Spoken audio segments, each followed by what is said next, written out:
Hello. Hello, hello, everyone. Let me know if you can hear me in the chat. I'm about ready to share my fun stuff. So I see some people there. Hi, Barry. Nice to see you here. Hi, Dennis. Good to see you. Oh my gosh, Miss Liz. Oh, thank you for showing up. I'm so sorry. You guys, I made a terrible mistake today. I got so distracted with other things that I didn't even tell my moderator, my main mod, my bestie, Miss Liz. I didn't tell her. I was about to go. I literally just told her like two minutes ago. I was like, yeah, hey, Selena. Hi, Joanna. I'm so sorry. Like, oh, I won't let that happen again. My bad.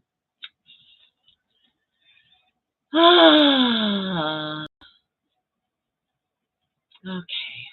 So let's see. I'm just kind of taking my time here, getting ready to. I had a little bit of a rough day today, so I still managed to pull it all together, all the things that I want to talk about. So I'm excited about it. But I think I am going to talk about the second thing before the first thing I had planned. I think I'm going to talk about the clock stuff right now.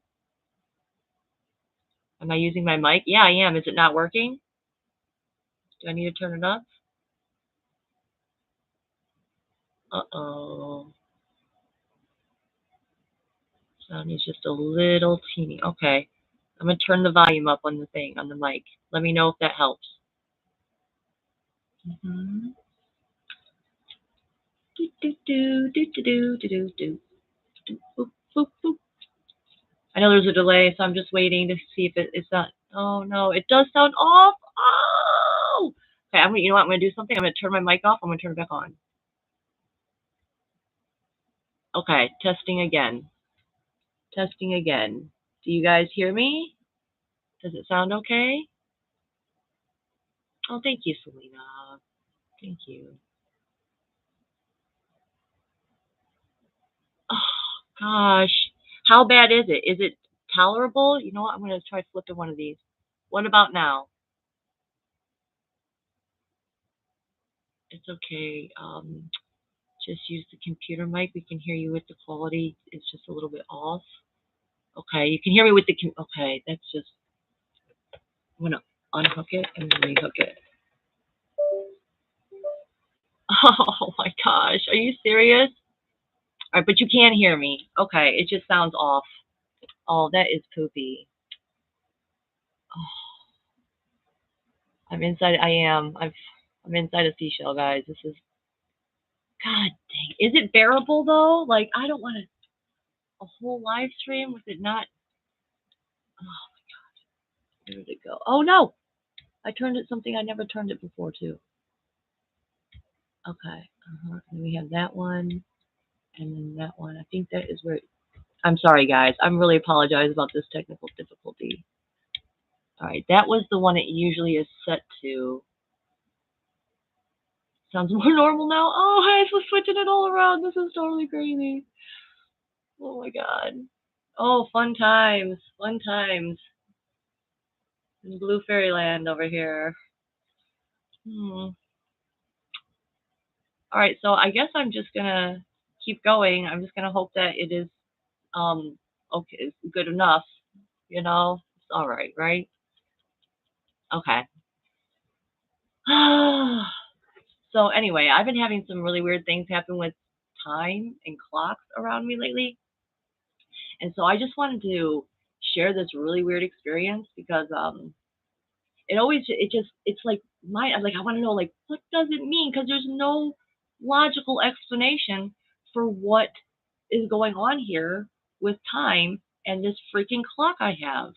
Okay? Like, okay, first of all, I don't know about anyone else, but time feels like sometimes I literally felt like I lost a whole day.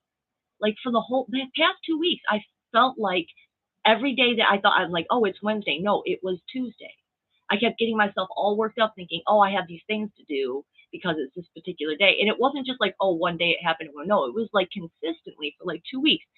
And the only reason that really stuck out to me is because I have this clock. Okay. I have this clock. I love it. Okay. It's a regular normal wall clock. Now I'm going to tell you, I've had weird things happened with this clock before. I'm just going to tell you guys the first time that something weird happened with this clock. Okay, it had stopped. The battery had run out. This was a year ago. A year ago at this time. Okay, so it's like happening like a year apart. These really weird things with this clock. Okay, so the battery had run out, and the clock had been stopped, and it'd been stopped for a long time. But you know, it's your natural habit to look at the clock. Okay, if you're used to looking at it to tell the time. So all day that day, I was looking at the clock, and every time I looked at the clock, I'd be like, "Oh yeah, that's right, it's dead. I got to change the battery." Okay. Well, then I was on Facebook, okay, and I came across a post, and this post was all about how to tell if you're in a dream or not. Okay. And it said, if you're in a dream, look at your watch and now look away and then look at your watch again. And if the time has changed, you're in a dream. Okay, now when I first saw this post, I just made a comment along the lines of, well, first of all, if I'm wearing a watch, it's definitely a dream. And I, laughed to myself, oh, it's a funny comment, but I'm like, absolutely, it's a dream if I'm wearing a watch, But as it so happens, my clock that I'd been looking at all day, hours, all day at the same spot, suddenly I look back at it and it's moved. And it's not just like a little bit moved, like it moved all the way around. Both the hands managed to somehow come all the way around and line up on top of each other. And I'm like, what in the heck? What is that about? It kind of felt like, well, since both the hands were on top of each other, like maybe things are in alignment of some sort. So that's what I chalked that up to at the time. Okay. But now here we are a year later. Okay. A year later. And this clock, it goes dead again. All right. Now, recently, I actually had to move it. I've been keeping it up on my wall over here behind the creation spread that I made. And because the creation spread is there, though, I had to move it. There wasn't any space for it. So I have another nail, okay, over here behind my bed, and I put the clock up on the wall, and that was when I noticed a couple days later that it is. Oh no, it stopped it stopped when I was making my creation spread. I told you guys that. Remember, like I was like, oh, that's kind of symbolic because it's like pointing to the three and the the 10 and the 4, and it was in the third hour, so it was like 3:14, and that was the day that I was doing the live stream. So I went and I fixed the clock the next day. Okay, I put a new battery in it, reset the time, put the clock on the wall. It goes by for 2 minutes and stops. Okay. I'm like, well, that's weird. I was like, oh, well, like I thought maybe it might be the battery or something like that. Maybe it got wiggled out or something. So I made sure everything was right again. And this was a brand new battery. Okay. Like there wasn't a possibility that the battery was just dead or something. And I fixed the clock again. It goes forward 2 minutes again and stops again. Now this is going to get a lot weirder here. Okay. So just hang with me for this. All right. So now I'm like, okay, what is going on with this clock? So I put it on my bed and I'm watching it and I'm just watching the second hand tick. And I literally just watched the clock for like 5 minutes. And I felt like, okay, well, it's good. It seems like it's good now. And I was doing things on my phone and I just kept looking over at it. And at 15 minutes, it stops. I'm like, oh, yeah, because I put it back up on my wall. It had been going for 15 minutes. I put it back up on my wall. I look back and it stopped again. Okay, so I take it down. I have it on in front of me because every time I'm looking at the clock, it's moving. Every time I take it down and I'm looking at it, it moves. Okay, so I put it right in front of me so I could just look at it because I'm like, well, I don't want it to keep stopping. Okay, for a couple days, I let it sit on my floor right in front of me, and it been fine, absolutely fine. Okay, I had a friend come over the other day, and I was like, and I told them the story. I was like, you're not going to believe what's happening with this clock. I pick up, I'm like, watch, I'll prove it to you. And I put the clock back on the wall, went by for 1 minute and stopped. So, what is it? I reset it. I put it over there now. It's over there on the wall. It's been fine ever since. So this spot on my wall, I don't know what's going on with it. Okay. Now, the funny thing is that we are just talking a lot about the back rooms in some of the other chats that I'm in. Okay. And my room, to me, with the walls the way they are, okay, and the look of it, kind of reminds me of a back room. So I was kind of joking. I'm like, you know what? That's probably just a portal to the back rooms right there at that spot. So I'm gonna have to be real careful of it. I don't know, guys. I seriously don't know. Is there a portal in my wall that stops time for some reason? That time is stopped. I don't know. I don't know. I don't know, guys. It's really, really weird. I haven't been able to. I don't know what to make of it yet. But I just wanted to share it with you because I'm like, it is just so odd, and I like talking about those weird kind of anomalies. So if anyone has any ideas, like any what you guys think could be going on here, like feel free to drop it in the comments after if you're watching this video afterwards. You know, please, please. I would love to test some theories to figure out what is going on behind this wall that it stops my clock every single time. It'll like let it go for a little bit and then stop. I don't know. So okay, now we have done with that one. Done with that part of the live stream. And I'm right. That's what I'm saying, Joanna. That's what I'm saying. Like we're talking about the back rooms, and suddenly my back room. And you know what's kind of funny though? My bedroom is literally the back room of the house. It was built onto the house even, so it's kind of like oddly constructed, I guess you could say. I don't know if you guys know what the back rooms is. Well, I think most people probably here do, but well, I mean, I didn't know about it until like a couple months ago. I finally looked up what the back rooms actually was. Other people have been talking about it, and I was like, what is this back room? You know, like it's kind of it's a really, you know, it's fascinating. It's kind of like a creepy kind of feel to me, but it's something about the frequency of it. It just feels so. Oh, it makes me kind of want to explore it. It makes you want to look at it. It makes you want to investigate it for some reason. For me, anyway, that's just how it works for that. So yeah, you know what we're gonna do? What we're gonna do before I go on to my next part, though. Oh, we're gonna clear the space for a second. Some rough energies that I had today. All right. Oh, hi, April. I don't know if I said hi to you. And MT Full. Nice to see you guys here. Let's chat real quick. Okay, nice. Yes. All right, we're going to pick a fortune cookie first, and then we're going to go on to the next part, and then we will do the tarot reading at the end, okay? Because I'm in the mood for a fortune cookie, and I got a new bag. I've been having some really good ones come up for me lately. You know, so let's pick one. Oh, is it supposed to be that one? I feel like it's kind of supposed to be this one. Okay. So, yeah. Collective fortune cookie full. What is it that we need to hear? Okay. Here we go, guys. Let's see what our fortune cookie for the week is.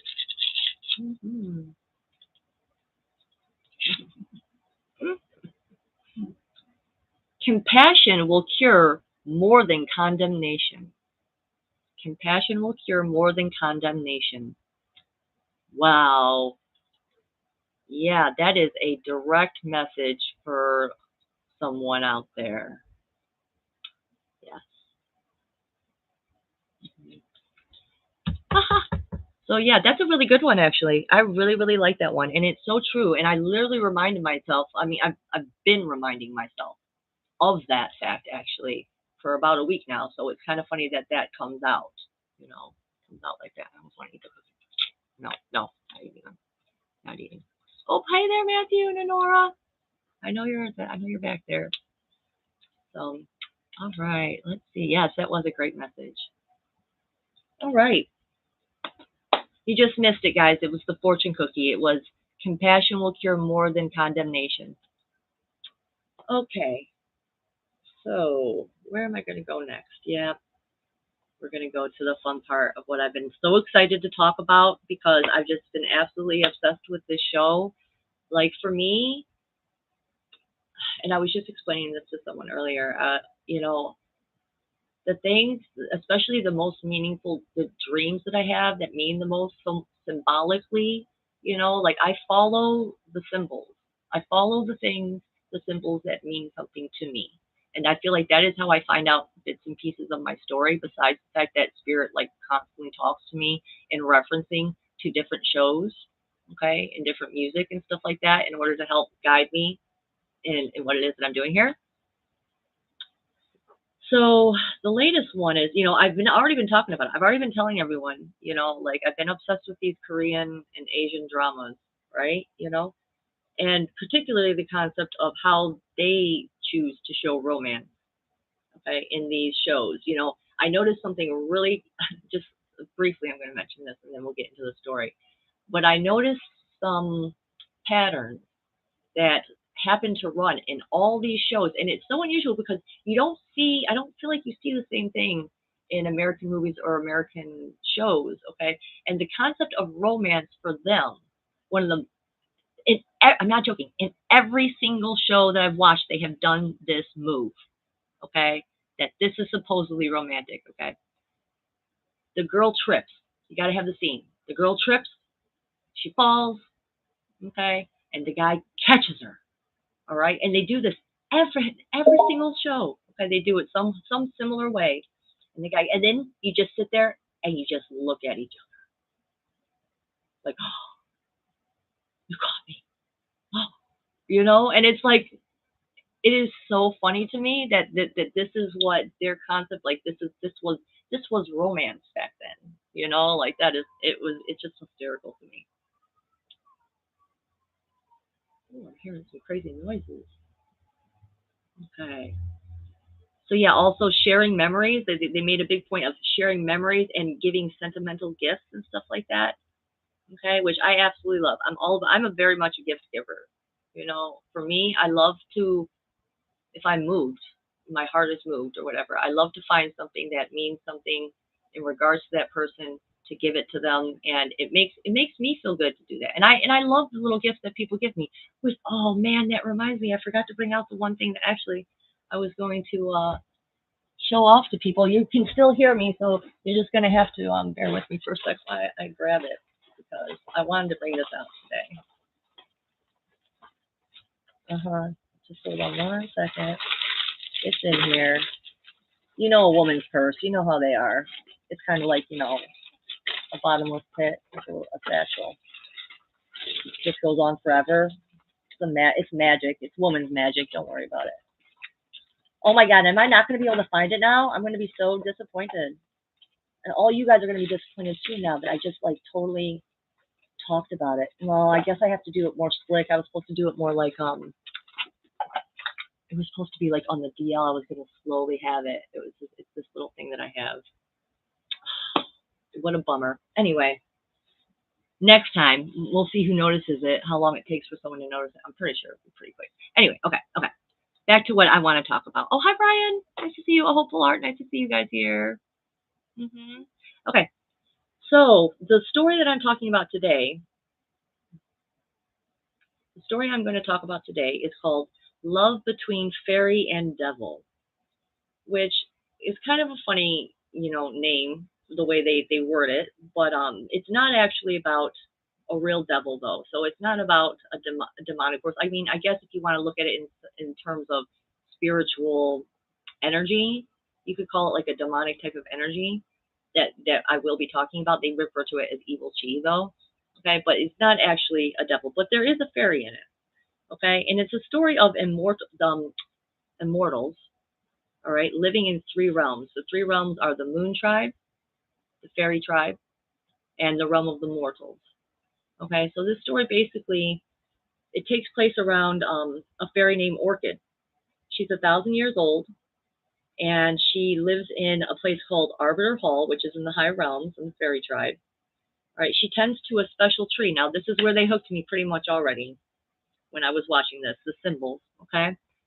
So her job is to tend to this tree. And this tree is a very special tree, okay? It is the tree of destiny, basically.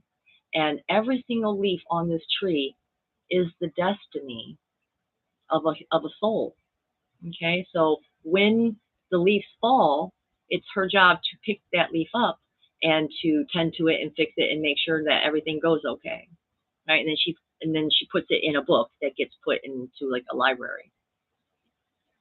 Which automatically that reminded me of the fact that when I first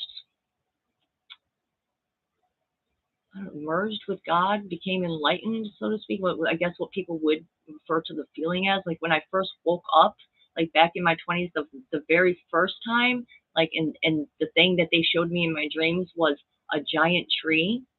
Okay, where God basically told me, he said, you know, he pointed to one leaf and he said, "That's you," and then he pointed to another one and he told me that was this other person, and that he showed me the energy flowing through the entire tree that was all the same type of energy, and he told me that, we are never separated. We are always together because we are all one. We are the leaves on the tree. So right away, this hooked me into pay attention to this show. Like, was it going to be good? Was it going to tell us? And it was such a great show. Now, warning spoilers if anyone is watching it, because I know Alexis, I know you said you were going to be watching, which you don't have to. But if you want to, go ahead. But I'm just going to tell you right now, there's spoilers. Okay, I'm really going to get into it here. Okay. So I actually wrote a lot down too. So it was fun though. That was how I actually had like a really good time writing this. Which, hold on, I'm sorry guys. I had a really good time writing this actually. Every time I was like a little resistant to it, I would go back. I would think about the story, and it just kind of flowed out of me naturally. So we'll see if I can deliver it with the same enthusiasm. All right. So this tree that she takes care of, it had the same type of energy flowing through it as in my dream about being one with God and that we are all the leaves. Okay, she's a flower spirit, right? Her main dream, basically, at this point in time, was to pass what's called the immortal exams so that she could serve in the water pavilion of the higher realms.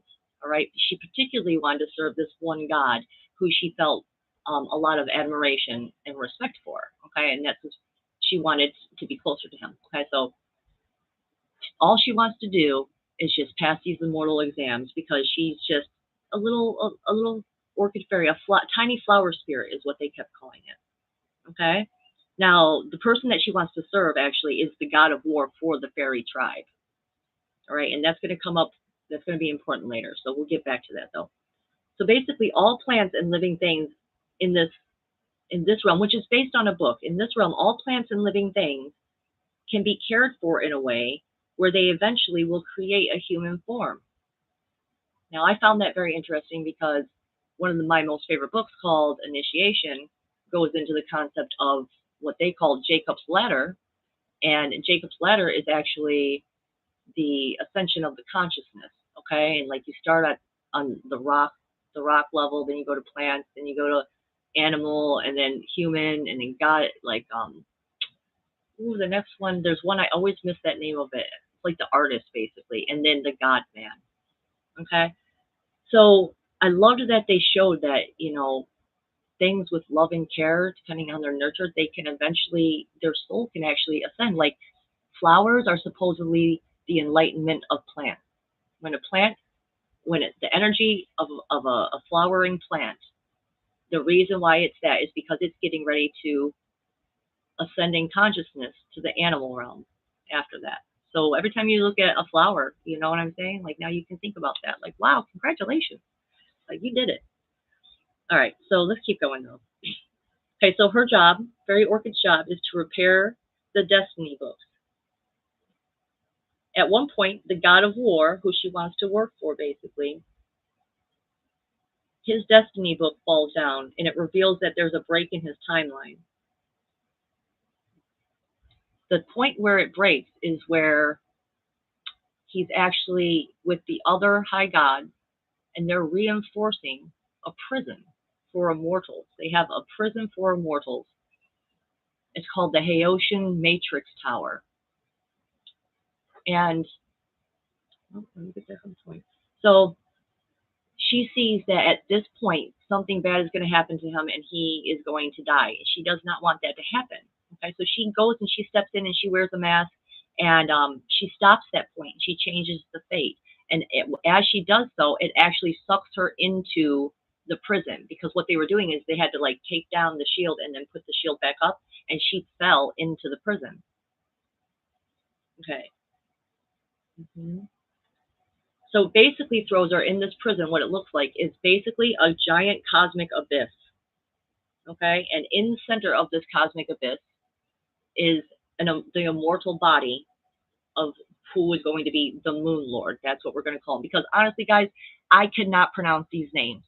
I watched this show 2 times, and I heard them say it because it was all subtitled, and I could hear them saying the name, but I cannot say the name. So we're just going to go with Moon Lord. Okay, that's also one of his titles. Okay, so she's basically thrown into this cosmic abyss, into the and runs across the immortal body of the leader of the Moon tribe. Okay, and he's been there for 30,000 years at this point. The reason that he was put in there, though, was because 30,000 years before that, there had been a great war between the Moon and the Fairy tribe. Okay, it basically got sparked by the Moon Lord having to kill his father. All right, and when he killed his father, he went on a path of destruction it basically threatened all 3 realms. So everyone worked together to stop him. All right. Sorry, my hair is like blowing. I have this freaking heater blowing, and it keeps blowing these little hairs on my face.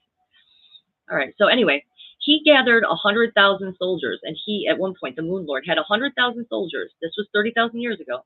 All right, and he was on his way to victory when the current goddess of war from the fairy tribe sacrificed herself, because by sacrificing herself, it let off a magical spell of some sort, and it sealed all of the 100,000 soldiers, and it basically ended the war. All right, and that's when he was captured. And now, what do you do though to an immortal? How do you imprison an immortal? Well, apparently, what the ideal that they presented us with was that you have to pull the primordial spirit out of the immortal body. All right, so they had his primordial spirit separated into these 3 different flame things that were just flying around his body in this cosmic abyss. Mm-hmm. And as Fairy Orchid was flying through this, and she sees this immortal body of the Moon Lord, and she doesn't know who he is, gravity somehow, some way, it forces them together. And as they come together physically, they kiss. Now, this is a very important part, because this kiss does something very magical. It actually reconnects his primordial spirit to his immortal body. So that way he can actually be aware. Okay, he can be like awakened, basically, because when she starts to talk to him, she discovers that he doesn't know that it's been 30,000 years, right? And by the way, there's just I love the ideal of these magical kisses. Okay, I just love the ideal of it. Okay, I feel like fairy kisses are magical, and and one of my favorite movies too, my Disney princess movie, which is Enchanted, where my character is Giselle. She always is talking about how true love's kiss is the most powerful thing in the world. It's a powerful magical tool. I'm just saying, guys. I'm just saying. Okay, so they kiss. This ignites a flame between them, and it encircles them, and it's an aqua blue and green flame. It stood out to me, and the reason that it stood out to me also is because a symbol in green appeared on his forehead when this happened, and the color of the high heart activation from Lisa Renee's work in the Ascension Glossary, the color of it, considering we had just come from talking about my high heart activation and stuff like that, like the color of it is the exact color that they used in these flames. So something magical occurred, and what happened was a spell, actually.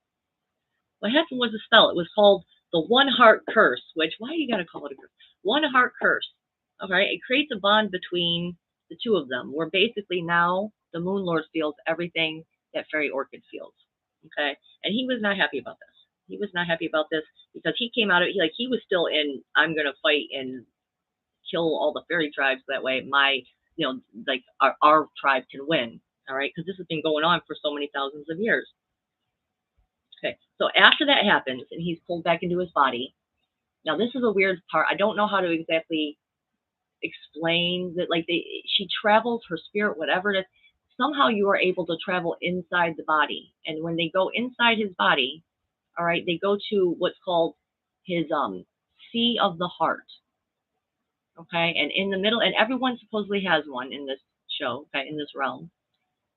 They went to the sea of his heart, all right, and in the sea was a tree, and the tree was called the tree of seven emotions. All right, all immortals are supposed to have one. Now his particular sea and tree were completely frozen, completely dead. There was no life growing on this tree.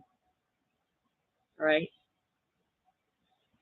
but due to Orchid's natural healing abilities, okay, when she because that's when she fixes destiny books, and that's nature related. She's a tiny flower spirit supposedly, so her natural healing abilities. She touches this tree, and it turns it back on basically, not quickly, but it starts to heal his tree of emotions. Okay, so as I said, now everything that Fairy Orchid experiences, the Moon Lord experiences, including emotionally, but including physical wounds too. And he is not happy about that. He's desperately trying to sever the connection because he's got a job to do, and how is he going to do this job when he's connected to this fairy in this way when those are his enemies even. Okay, and so but he can't kill her because if he kills her or does anything bad to her, it hurts him. So he can't do that. Okay, so he decides since he needs her help with not only breaking this curse, but also with discovering where the goddess who killed herself, the war goddess who killed herself, her destiny book falls down, and they find it, and it needs repairing. And the reason that he wants it is so that way, if he has her primordial spirit, he can unlock the 100,000 soldiers that she encased from her sacrifice. All right, so he's trying to convince her to do that, and she's like, I can't do that. I can't do that. I'm not strong enough to do that, is what she basically tells him. So he's like, how can I nurture her back into her full strength? Okay, and so he starts doing these acts that bring her happiness, all right, that make her feel good. The one thing that she wanted was to pass the immortal exam so she could go serve her god of war. All right, so he decides he's going to help her do this. And once this is accomplished, okay, and she does, they pass it, okay. Once this is accomplished, this was the next fascinating part of the story that I absolutely loved. All the fairies who pass the immortal exam, they get put through a ceremony that kind of is like a Harry Potter sorting ceremony, okay, with the hat, all right, but it's with what type of fairy you're going to be, like where you're going to be working at, basically. So she has to go through this portal, and through this portal is a giant ancient god that is a turtle, okay, and this turtle, well, let me not miss out on the good stuff because I wrote a couple good things down. Yeah, so the turtle knows the true form of every soul in the universe. And he separates these fairies into 8 elemental categories.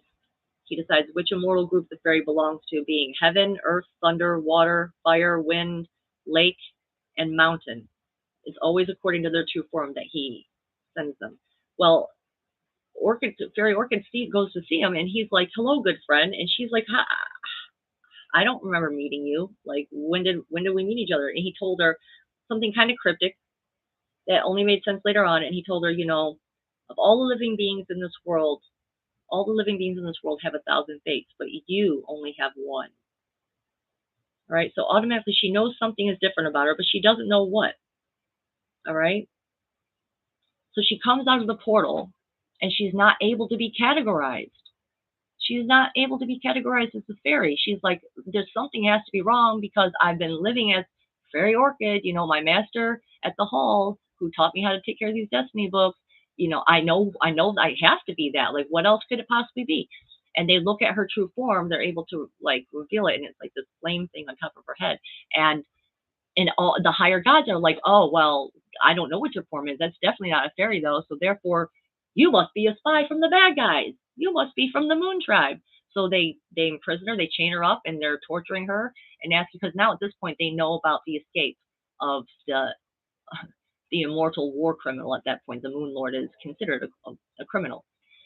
And because he can feel her being tortured, he immediately goes and he rescues her and he saves Fairy Orchid. And now he has to take her from the only home that she's ever known to the Moon Palace, okay, which she's not very happy about. But she makes the best that she can. She makes the best of it. He has to do this because now she is the Moon Lord's greatest weakness. If anyone harms her, they harm him. And he's got a job to do, which is to bring those people, basically to bring the family members of the soldiers that are in prison. He wants to bring them home, right? He wants to win the war, and he wants to bring the families back together. Okay, so this is where the work on healing the Moon Lord's tree of emotions happens. And I love this part. Again, I love this part of the story because I love stories that really go into how our childhood wounds created certain situations and what is necessary. How do we get back to those points to heal them? Okay. And that is what Fairy Orchid has to figure out how to do. She has to figure out how to get him to accept that he's got these emotions now, because he finds a way around it. Even he has this ring that he puts on that it's able to block the feelings. Okay. So he finds out, basically he reveals to her, the thing that he was most upset about is because his dad, who was under a lot of pressure to keep the tribe safe, okay, one of their weapons, one of the ways in which they discovered that they could gain access to a powerful weapon was to test his sons for their ability to use what's called hellfire, okay, which is a blue flame. All right. And it turns out that his favorite, most beloved son is the only one that can handle it. All right. But what has to be done in order for him to be able to control it is that he basically has to ritualistically torture him until his emotions are completely dead, with the finale of it being he lets his son kill him so that way it can completely vanquish emotions. And it basically, they said, if the emotions come back, it takes 1,000 more years in order to like yank them out or something like that, because this was the only way he was able to get the job done of what his father and the tribe needed him to do at the time. All right, so he finds out, though, with Orchid's help, that actually his dad really did love him, and that it was a hard decision for him too. Like, even though it was, no matter how wrong it is. That's another thing I love about these types of the culture of the stories that I'm watching, because they allow people to be human. Okay, they want people. They take things into consideration like that. All right, and so it was just really beautiful the way they did this, and they brought him back. They were able to travel to the place where his dad's spirit, had been laid to rest. Okay, and they were able to talk to him, and he let his dad have it. He's like, "Did you ever think about my feelings?" Like, yada yada yada. And he was like, "Son, you don't, like, I'm sorry. I loved you. I was so sad," because the thing that it stuck out to him the most was when he found out that his son could use the hellfire. He said to him, "Why you?" And he felt like his father was saying that in a way that he was disappointed, but actually he was saying it because he was heartbroken. He was heartbroken that his most beloved son is the one that they were going to have to do these rituals to, so that way he could control this hellfire. Because, yeah, killing someone that you love will completely vanquish those emotions. It's a powerful act. All right, so now he was experiencing emotions, though, the Moon Lord. I went a little bit forward on that. I already covered all that. All right, here we go. Yes, so he's very grateful for this fact afterward, and him and Fairy Orchid start to grow closer, as this stuff happens. And there's going to be some huge parts of the story that I'm not going to tell right now because it'd just be too much to get into. But I am going to talk a little bit more about the other symbolic thing that meant the most to me. Okay, and it was in these characters, these two new characters that I'm going to bring into the mix here right now. One is the evil god, and the other one is the evil hashish, basically. Okay, so the hashish is not only, it's a person, there's a leader for the hashish, it's a tribe, it's another group. Okay, now what you discover is that basically this group is like the cabal. Okay, basically this guy, the leader, has been playing both sides, keeping the Moon tribe in civil war the entire 30,000 years, so that way he could cultivate evil chi. Okay, Now, the reason he is cultivating this evil chi, which basically looks like a black particle cloud thing, okay, he's cultivating this evil chi because his master, all right, he was the only disciple of the goddess of war that sacrificed herself to save the fairy tribe, okay, and he loved her so much that he was willing to go to these places and do these bad things because the only thing that meant anything to him in the world was having her back. All right. He managed to save her immortal body and keep her primordial spirit. He was waiting to bring it back and put it into her body. Like she had to go through her earth tribulations for something. She was going through so many of them, and she had to wait for this to happen. And he was using the help of this evil god. Okay. And that's the catch, see, because the Moon Lord also knows that if they bring back the primordial spirit of that goddess of war, he can unlock those 100,000 soldiers, and then he wants to take revenge on the fairy tribe, right? But there becomes a more common enemy that everyone has to focus on. And that common enemy is the evil god, which is basically a shape-shifting black and red storm cloud formed from, and this was what blew my mind, okay? This, because and I've talked about this before, and I'll mention it again because that's just what I'm. In case anyone doesn't know in the background there, or who's going to watch in the future, one of my most important dream that told me about how I got here and how long I'd been here was me chasing with a group of companions a storm cloud that looked just like this. All right, so that tells me something, and it actually gave me a better idea of what it could possibly even have been. Okay, because it shows up again and again, this black ball, this black just orb that's just complete evil. It shows up in the fifth element too. Okay, that's the main thing that she has to eradicate with her high heart activation, basically. Okay, so this evil god, this shape-shifting black storm, he talks and he basically tells them that he was only created from the darkness and the blackness in the hearts of man. Basically, he was created like a tulpa, I feel like.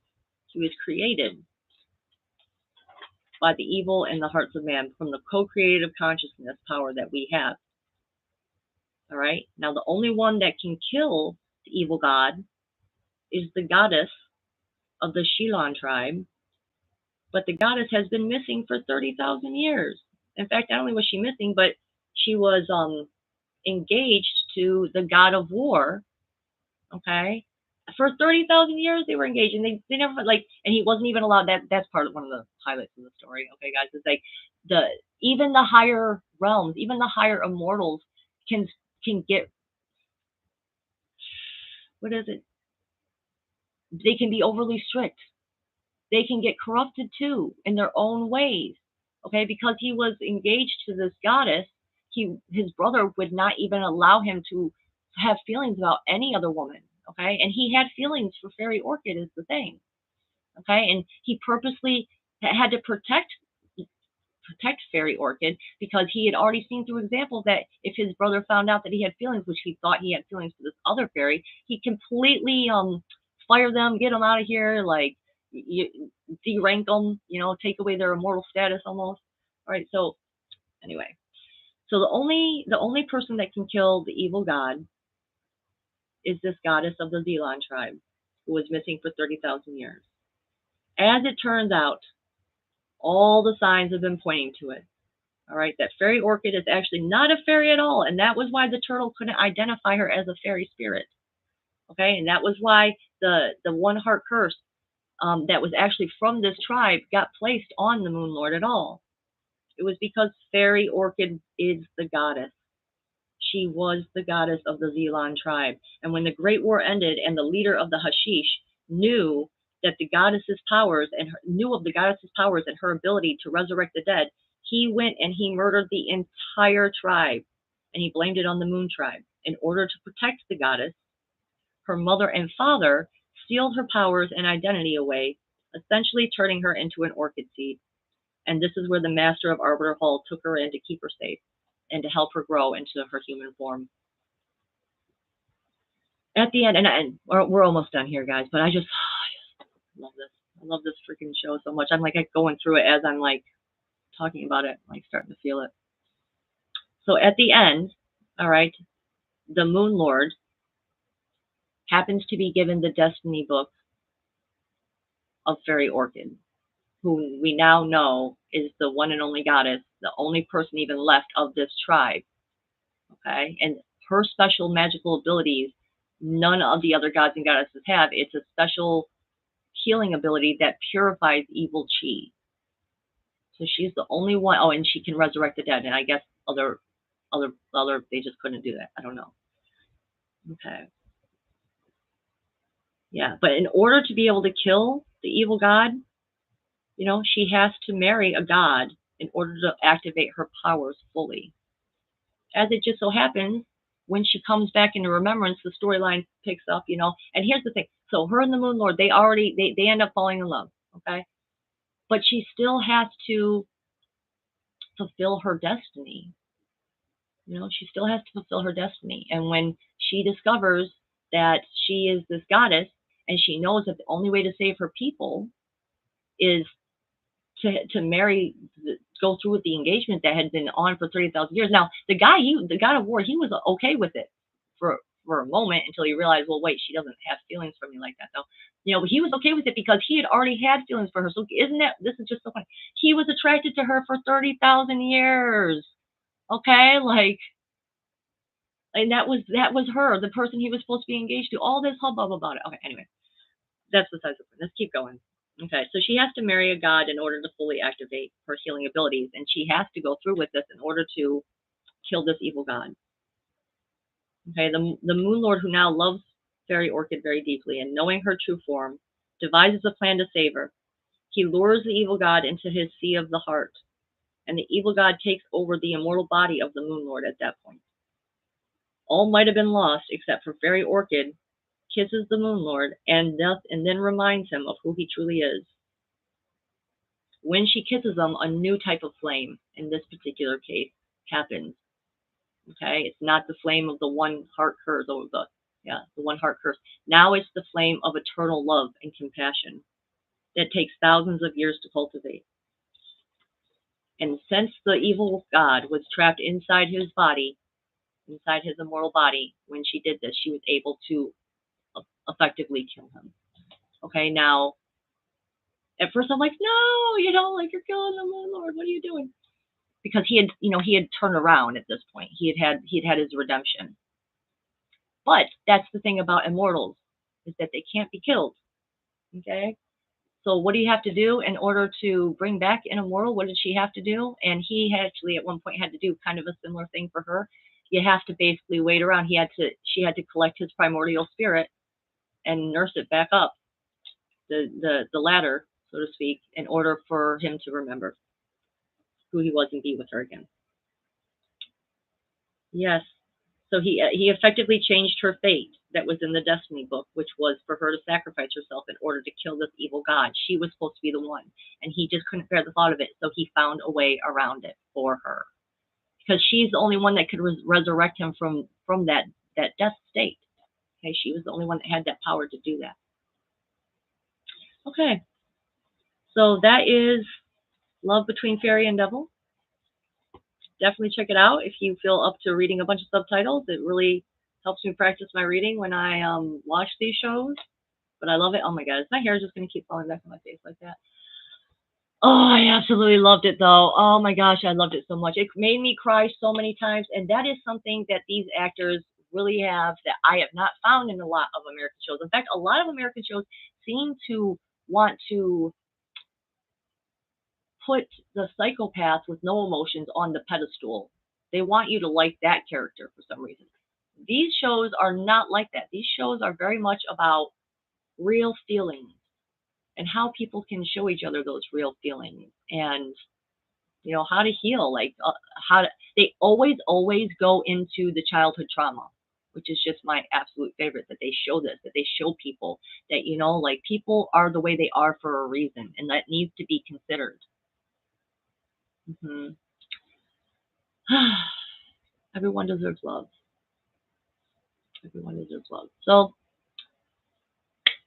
what shall we do next? Wow, it is on Netflix. Oh yeah, yeah, I said that. You said that. Sorry. All right, so we're gonna do tarot reading next. Just gonna take a little breath for a second though, because I've been having hot flashes again. I'll just tell you guys I've been having. I'm not really having one that much right now, but definitely send some good energy and prayers my way for the hot flashes. It's not been that bad at this moment though, so that's really good. I really thought I'd be burning up. It was like every couple minutes a minute ago, like right before the stream started.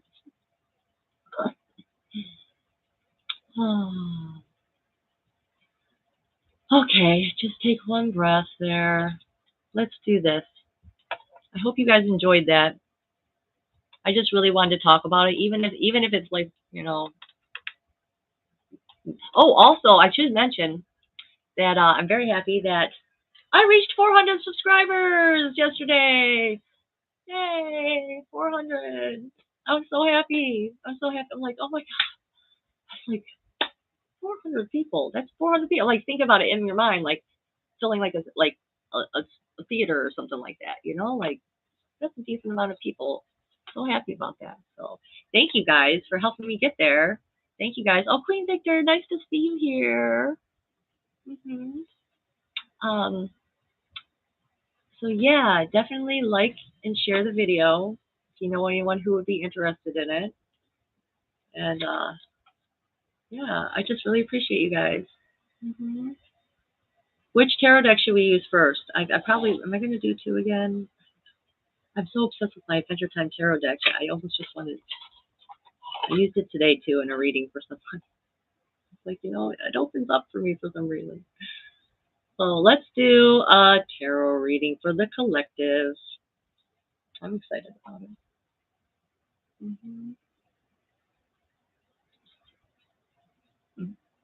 Thank you. Okay. Now, as you know, this is a really thick tarot deck, so I actually have to shuffle it in two parts. Boom, boom. And I better be able to figure out what the heck's going on with my mic after this stream. I don't know how I'm going to. Oh, I'm so bad with technical stuff. I need a technical angel to help me. Technology angel. Okay. So what is it that the collective needs to hear? What is it that we need to be made aware of? Well, I'm feeling much better now that I got that all out. Yeah. It also just reminded me of like the ideal of that whole love between fairy and devil. It just reminded me of the whole, again, the thing I mentioned last week about Lady in the Water.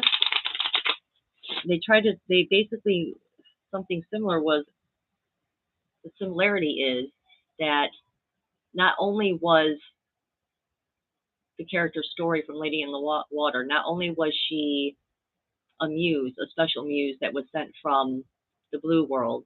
Okay, she was actually, and Spirit has tried to tell me, they used this example for me before. They're like, no, you don't get it. Like, you're not just like a regular one. You're like a super special one. They called them a madam one. Okay, a madam. And yeah, it just really reminds me of that. Her specific muse role for that particular movie was that she was supposed to be seen by a writer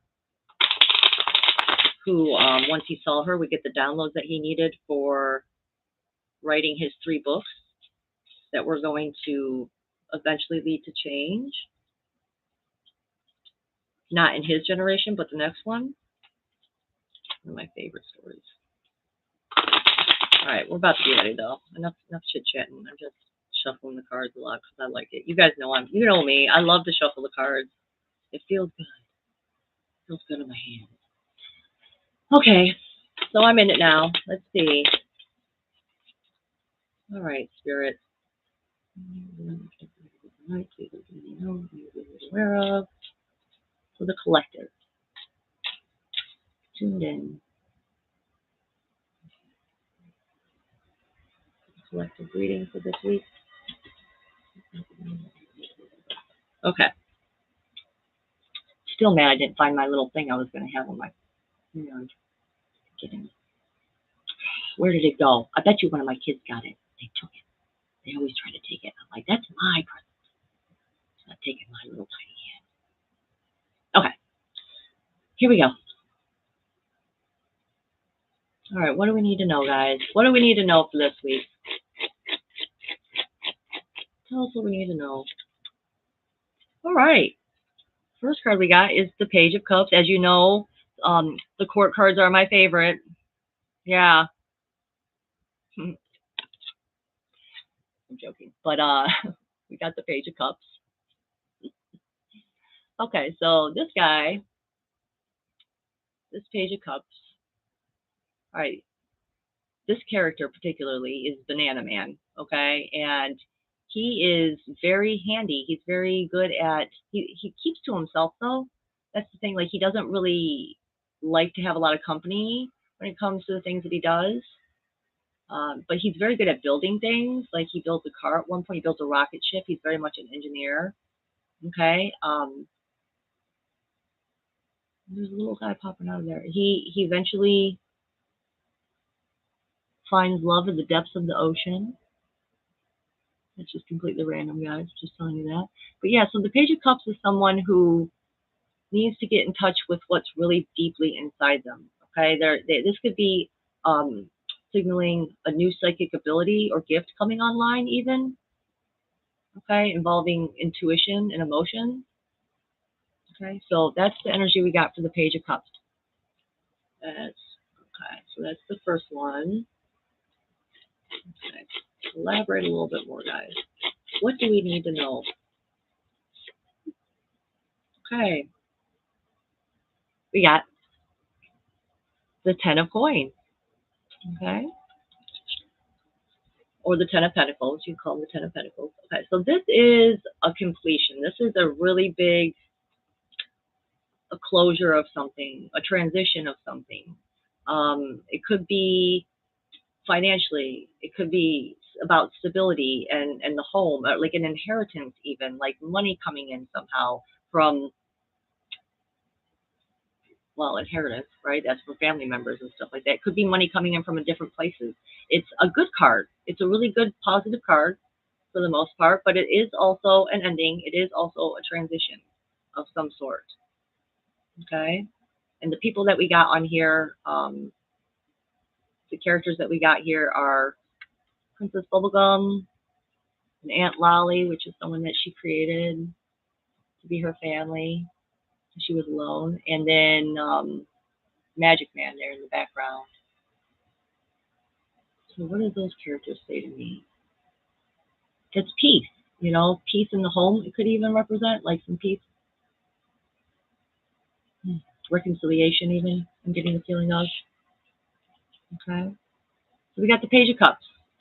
We got the Ten of Pentacles, a coin. Okay. What do we got last? What's the last part of the message? What's the last part of the message? Yeah? Okay. What is it? All right, here we go. Boop. The Wheel of Fortune. Okay. That got me kind of excited. Okay. That feels like, because, we've been getting such crazy cards when it comes to that third card. I mean, it usually comes out like, Death, Ten of Swords, all that stuff, Three of Swords. Sorry, guys, I'm getting a little hot now. Whew, I'm heating up. Where's my fan? Oh, I got the heater pointing right at me. All right, so we got the Wheel of Fortune. The Wheel of Fortune speaks to a sudden change of luck. Okay, things can go really, really good, really, really, really, really quick, but it also can speak to patterns of cycles. Okay, of where oh, it's really, really good, and then it's bad, and then you swing back around to good, and then it's bad. Okay. So Peppermint Butler is the character for this one. Now this guy is a little, well, he's a sorcerer. He knows how to use magic. Right? He knows how to create the things he wants. All right. It's just about a matter of, is he going to use that creation power to create something good? Or is he going to use it to create something bad? Okay. So overall, too, considering it's a major arcana card, I would say that this is absolutely a checkpoint, an indicator point, letting you know that you are on track in this area, however it is related to the Ten of Pentacles and the Page of Cups. So yeah, Let me see if I can tie that together any other different way, and then we will be done. So we have this page of cups. Okay, something going on in the home here. Transition ending. New psychic abilities coming online, and it's really turning around. It's turning around. Okay, and what are you going to focus your attention on? Because again, you have magical powers. If you're on my channel listening to me, there's no way you're not a magical creature of some sort. I don't believe it.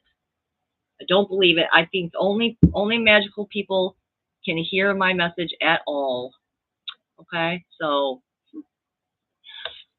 thank you for being here, and thank you for being a magical creature. Yeah, I think I might just I think I might do one more with my regular tarot deck too, just because this one I'm just still kind of practicing at. I feel it. I definitely feel it. But we're just gonna pull one card from the other deck, maybe two. One, two. Okay. Just because I'm not doing the whole group of people today, guys, so we'll do one more. That way, if that one didn't hit for anyone, we can maybe this one will work, or maybe this one will. Yes, we're gonna do one more, guys. Oh, bye, empty full. Glad to have you here. Thanks for being here. Thanks for being here. Oh, that shuffling is so much better. Oh, did you see that? Did you hear that? Oh, so much better. Shuffle wise. Okay, one more tarot spread. One more card pull. Oh, now it's stopping.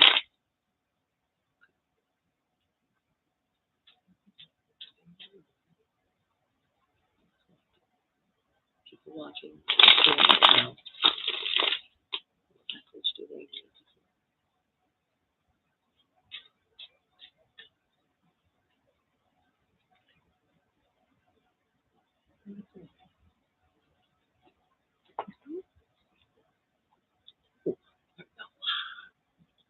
Ready. Oh, I love you guys. I love you guys.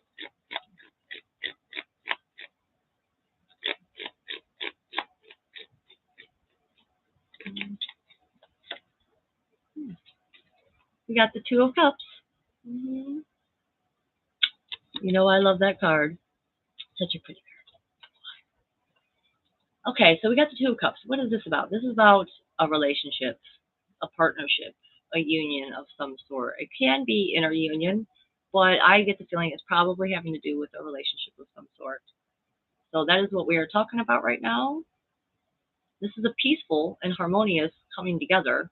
Okay. Okay. What do you want to tell us about this? You know I had to do more than one. What am I doing? I said two, and maybe three, though. Maybe. All right. My hair's falling out of my face like that. Next one. What do you want to tell us about this Two of Cups? We're just going to double it up. We're going to double it up. We're going to give us the higher version of the Two of Cups, which, because for me, the Lovers is, the Two of Cups is just like a lesser version of the Lovers card, which again is about relationship, harmony, peace, coming together, passion, true love. So we got something really going on here with love. I mean, I did just get finished talking about this love between fairy and devil, right? Like immediately, this is weird. That's what we're talking about. That's what we're thinking about. So maybe this stream has got you thinking about those things. What are your own relationships like? Maybe there's a choice between two relationships, even maybe, or maybe your relationship is upgrading. Okay, could be, and if it's speaking to the inner divine union, even that could also mean like you're coming more fully into union with yourself. This is a really good sign. That's a really good sign. They better keep it that way. Okay. What's the last part of the message? Last part. Last part. Wow. We got the Wheel of Fortune.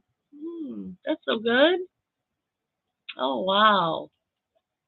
Yeah. So something's taking a turn for the better. It's a very positive card, the Wheel of Fortune.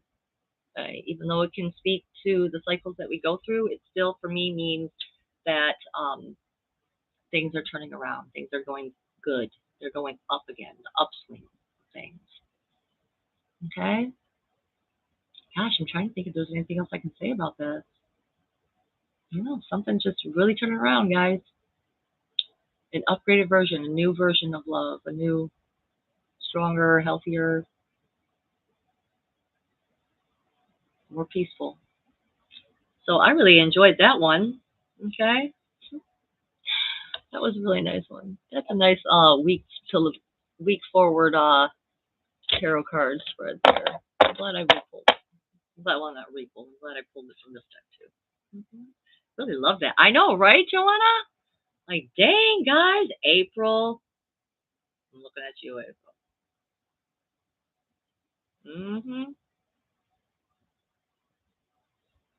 That's all I'm gonna say. Yes, that was very wonderful. Oh man, I'm feeling really good now. Oh my gosh, the Cryptid Huntress. Hey, girl. Oh my gosh, love seeing you here. Oh, you guys, she has her own channel. She does some really great stuff with her and Barry over on her channel. They do, oh my gosh, absolutely love your work. So yeah, thanks for being here. Really appreciate that. We just finished up the tarot spread. I hope you saw that tarot reading for the collective. So it was good. Wow. I love it when new people roll through like that. Makes me so happy. Okay. Well, I'm feeling really happy. You guys really cheered me up. I'm gonna tell you that right now. Like I said earlier, I had kind of a rough day, and that really cheered me up. I love you guys. Oh, I'm glad I could help cheer you up too. All right, if there's any questions or anything like that, you also, if you are interested in getting a reading with me, I do astrology charts, tarot readings, and manifestation coaching sessions. You can email me at Aurora Diamond Heart. Okay, Aurora Diamond Heart at gmail.com. Yeah, and I don't remember if I mentioned this, that my Facebook was back up. Did I mention that already? Had that happened at that point already? Oh gosh, I don't think I had noted that yet. Remember how I had to come up with a whole new name and everything? I was like getting so upset about it, and I like was complaining to you guys on stream about how they'd taken my Facebook account. Yeah, well, guess what? It's back. It's back.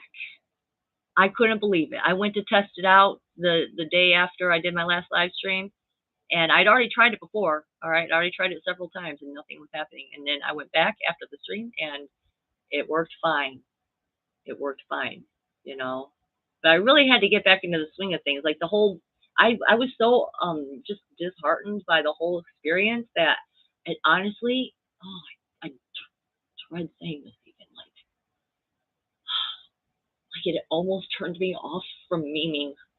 It almost, I was like, what's even the point? You know, like I don't even want to do it. Forget it. I'm just not even gonna check it anymore. You know, and now I'm back. Now I'm like, oh yeah, that's right. I like to meme. I like the memes. Yeah, we made plans for Esmeralda, for the Esmeralda account. I even made the email. I went so far as I made the email. I got the VPN, and I didn't have to use it. Oh my god. Yes. Yes, I am the meme. Yes, you could say that. Okay.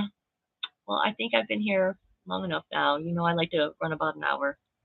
I mean, I'd like to run longer than that, but I usually can't keep it going. I don't have those power skills like some others do. Well, I'm glad you guys are having fun at my expense over there laughing, huh? No, I'm joking, guys. All right. Oh, thank you, Joanna. Yeah. I'm so glad you've been liking them. I love it because when I see you reacting and stuff like that, it like makes me click in with you, like can connect with you for a moment, and I can like feel it with you again. I watch the meme again, and I'm like, oh, that was funny, you know. It uplifts me. It's very, when you find some funny, especially the little funny videos and stuff like that, it really can get me laughing, and that can change my entire mood if I'm having a rough time. Just a little bit of laughter. In fact, even forcing yourself to laugh. There was a thing I watched one time on TV, and it was these laughing circles, these laughing communities that would get together, and they would force themselves to laugh because human beings naturally, if you start making the noise, they would start it with a ho ho ha ha ha ho ho ha ha ha, and the longer you keep doing that, it will start making you laugh. It's the craziest thing. Ho ho ha ha. Yes. And I did manage to end my stream on a mid sentence last week, didn't I?